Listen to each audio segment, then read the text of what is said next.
स्वागत आहे।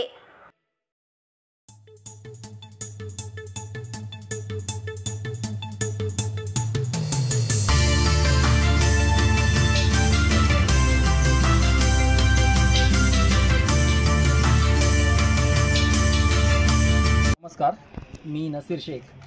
मी पूर्णा शहराचा नागरिक तसेच एका संघटनेचा जिल्हा सचिव आणि राज्य सहसचिव सुद्धा आहे। आणि मागील 5 ते 6 वर्षापासून पूर्णा शहरातील कचऱ्याची जी काही समस्या आहे आणि नाल्यांच्या संदर्भातली जी सफाई आहे त्या संदर्भात 2020-21 पासून आम्ही सतत नगरपालिकेला निवेदनं दिलेली आहेत, कितीतरी वेळेस ही रिमाइंडर्ससुद्धा दिलेली आहेत। त्यानंतर आम्ही सीओला प्रत्यक्ष बोललो आहे, त्याच्या सगळ्या स्क्रीनशॉट्स वगैरे सुद्धा लावलेले आहेत, कलेक्टरला बोललो आहे, पण इथला प्रश्न कचऱ्याचा काही सुटत नाही आहे।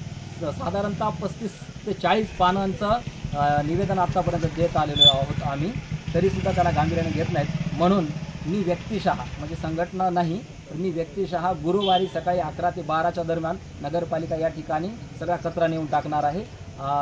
तसं निवेदन मी काल नगरपालिकेला दिलेलं आहे। आता पोलिसांना सुद्धा निवेदन देऊन गुरुवारी ही कारवाई करणार आहे। तोपर्यंत यांनी जर कायमस्वरूपी जर तो प्रश्न सोडवण्याचं जर का लिहून दिलं तेव्हाच ते थांबेल, नाही तर त्यानंतर कधीही परतही कचरा आम्ही नेऊन सातत्याने टाकू।